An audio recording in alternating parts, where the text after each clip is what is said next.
Puji Tuhan, selamat pagi, shalom semua yang dikasihi Tuhan. Saya ingin mengingatkan bagi yang mungkin pertama kali baru ikut hari ini, jangan lupa untuk mempersiapkan perjamuan kudus ya. Karena setiap hari kita akan melakukan perjamuan kudus. Dan nanti ada satu message Tuhan yang saya akan sampaikan di akhir dari doa pagi. Tuhan berbicara kuat sekali. Kita akan sekarang melanjutkan renungan firman diambil dari Imamat pasal yang ke-10 ayat yang ke-6. Imamat pasal yang ke-10.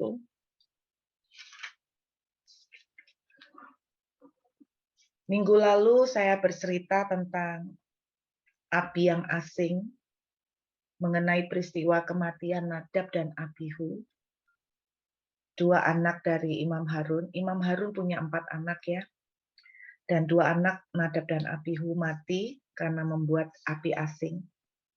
Nah, ini merupakan kelanjutan dari cerita yang minggu lalu saya sampaikan. Kita lihat dari Imamat pasal 10 ayat yang ke-6 sampai dengan ayat yang ke-7. Kemudian berkatalah Musa kepada Harun dan kepada Eleazar dan Itamar anak-anak Harun.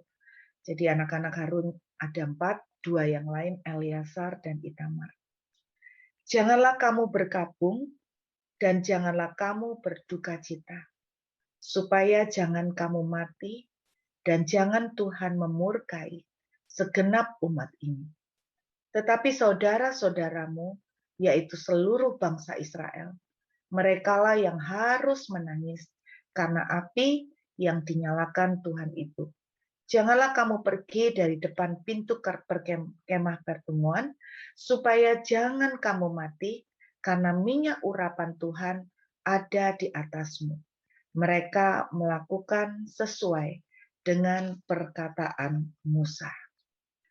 Saudara bisa membayangkan betapa tegangnya suasana yang terjadi pada hari itu ketika Nadab dan Abihu disambar oleh api sehingga mereka terbakar, hangus dan mati seketika.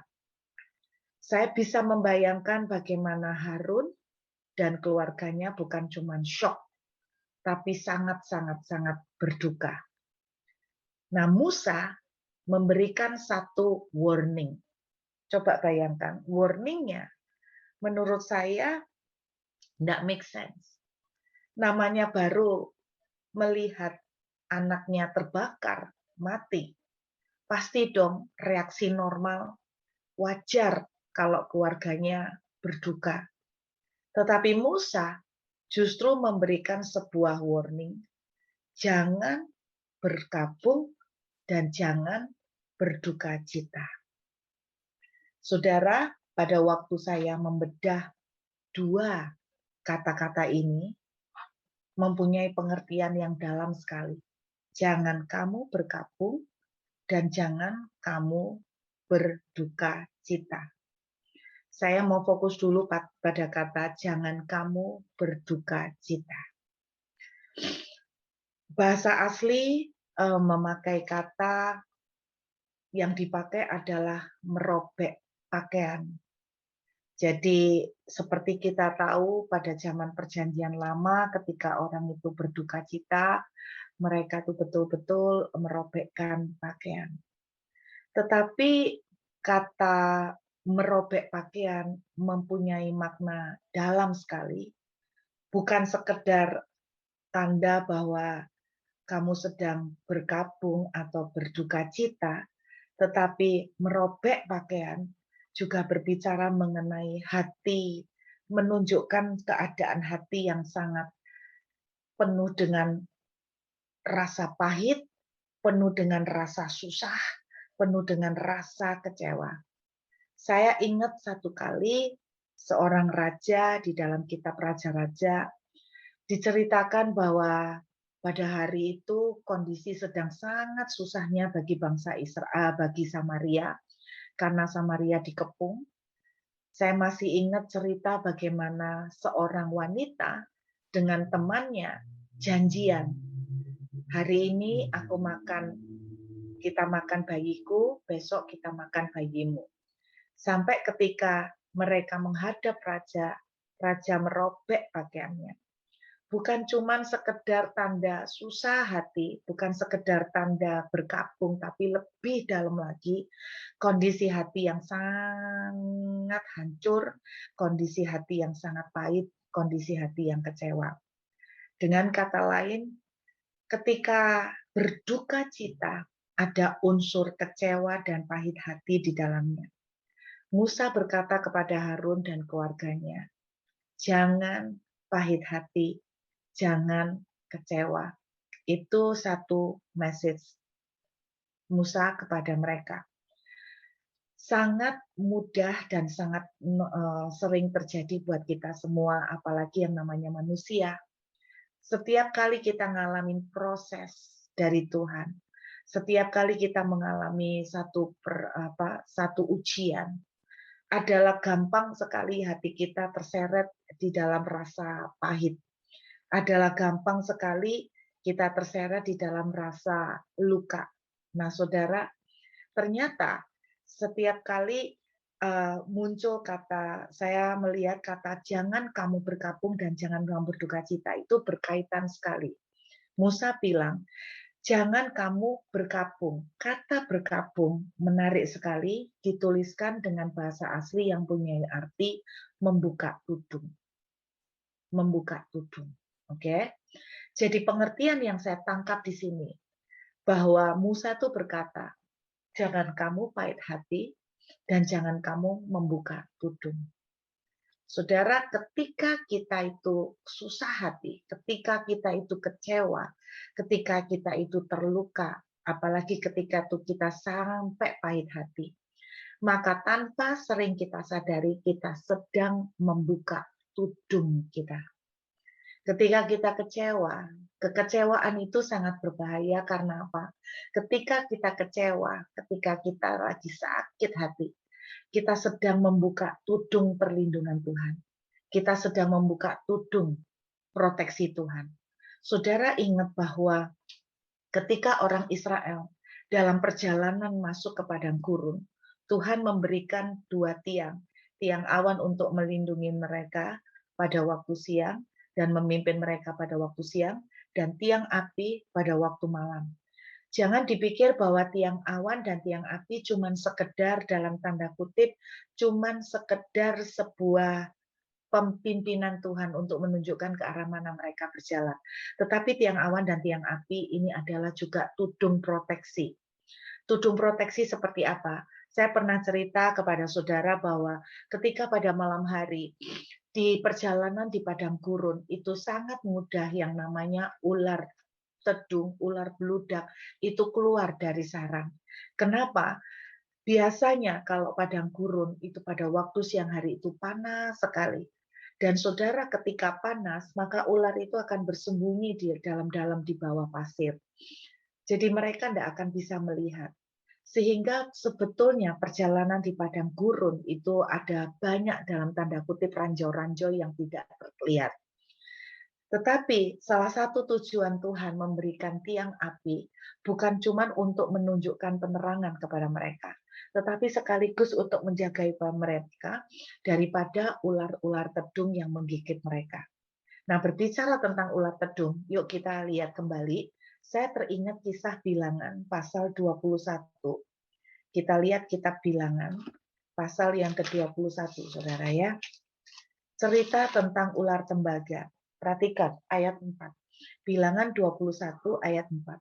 Setelah mereka berangkat dari Gunung Hor, berjalan ke arah Laut Tebrau untuk mengelilingi tanah Edom, maka bangsa itu tidak dapat lagi menahan hati di tengah jalan. Perhatikan, di sini orang Israel mengalami yang namanya kecewa.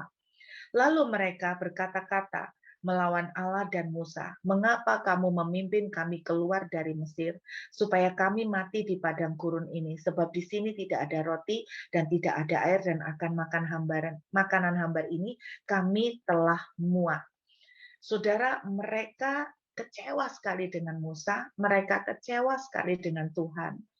Mereka merasa begitu lelah dalam perjalanan di padang gurun. Perhatikan, ini waktu siang, kejadiannya waktu siang, bukan waktu malam. Sebetulnya pada waktu siang hari, apalagi dengan adanya tiang awan,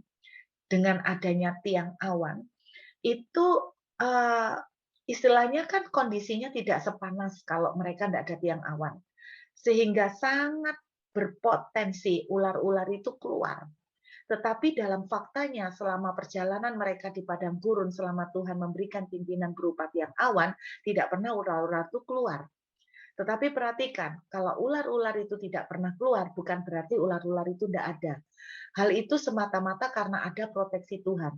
Jadi walaupun ada tiang awan yang meneduhkan, tetapi ular-ular itu tidak keluar. Kenapa? Karena Tuhan menahan. Perhatikan. Tetapi ayat yang ke-6 dituliskan, lalu Tuhan menyuruh ular-ular tedung ke antara bangsa itu yang memakut mereka sehingga banyak dari orang Israel yang mati. Kata menyuruh ular-ular tedung ke antara bangsa itu di dalam bahasa aslinya adalah melepaskan atau tidak lagi menahan. Perhatikan ya. Jadi di dalam Bilangan 21, kalau orang-orang Israel melakukan perjalanan di padang gurun, ada ada tiang awan yang menjagai mereka, meneduhkan dari panas. Secara logika, kalau panasnya teduh, ular-ular itu keluar, saudara. Tetapi kenapa ular-ular itu tidak keluar? Karena Tuhan menahan. Tetapi ketika ayat 6 dituliskan, Tuhan tidak lagi menahan ular-ular itu untuk keluar. Sehingga banyak, jadi bukan Tuhan melepaskan, bukan Tuhan menyuruh seakan-akan Tuhan itu memelihara mereka, tidak.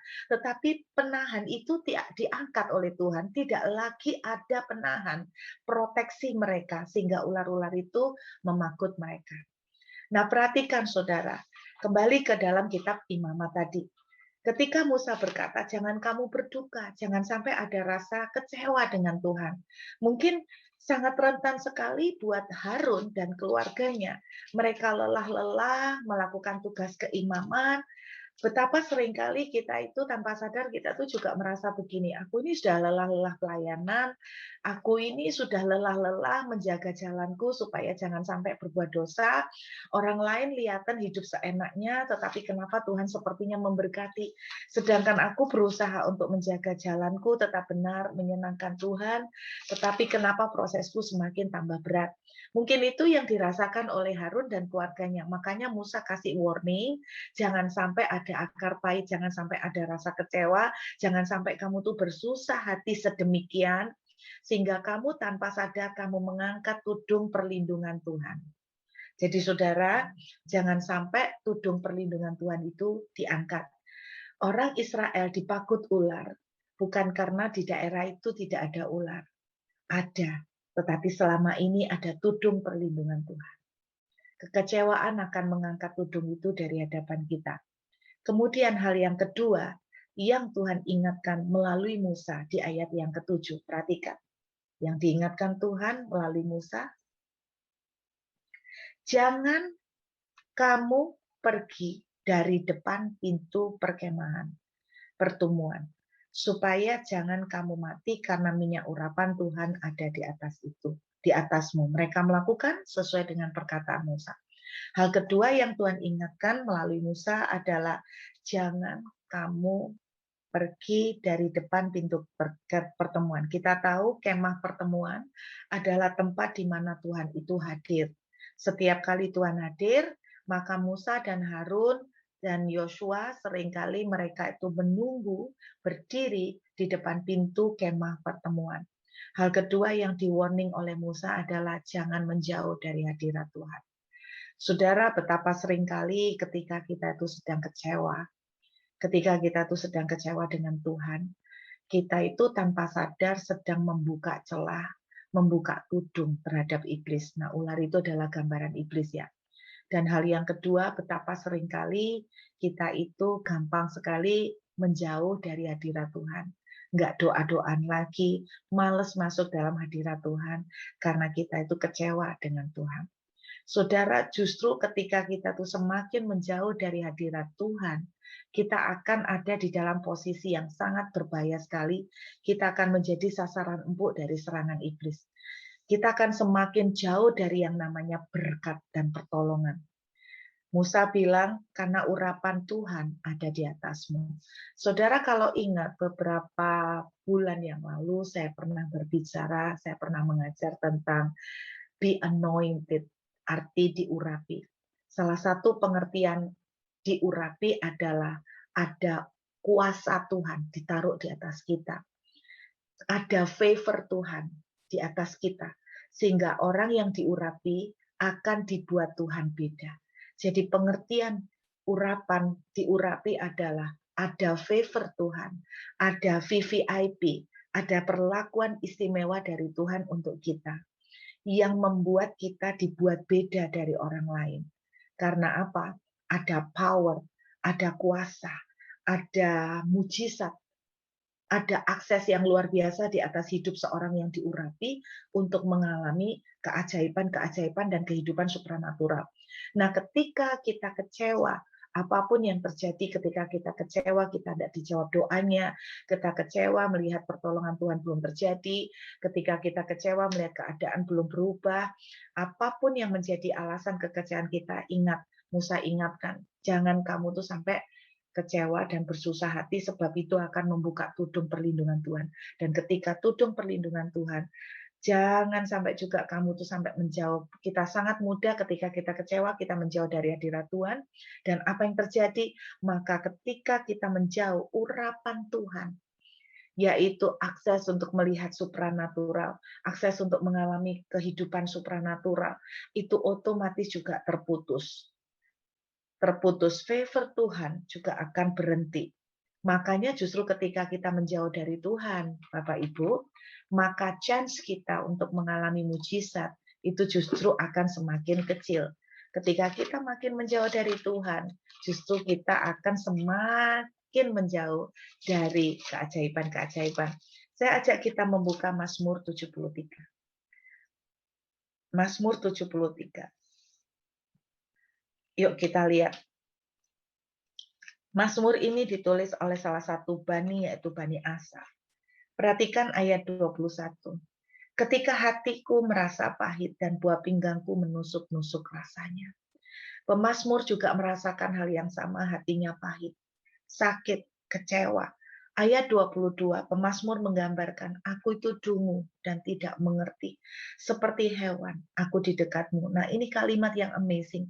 Aku dungu dan tidak mengerti. Berapa banyak ketika kita sedang mengalami proses, kita tuh juga tidak mengerti kok seperti ini. Kita tuh juga seperti orang bodoh, tidak ngerti apa yang harus kita lakukan. Dan why Lord, kenapa Tuhan ini terjadi? Kenapa Engkau tidak tolong saya? Kenapa yang lain kau tolong? Kenapa Tuhan seperti berlaku militer kepada saya? Mungkin itu tangisan atau jeritan. Musa ingatkan, be careful. Jangan sampai kamu tuh kecewa sehingga kamu tuh membuka tudung dan kamu menjauh dari hadirat Tuhan. Nah, pemazmur itu juga dalam kondisi yang sangat-sangat terluka. Pemazmur dalam kondisi hati yang sangat pahit. Tetapi perhatikan, pemazmur juga menceritakan bagaimana dia tidak mengerti apa yang harus dia lakukan.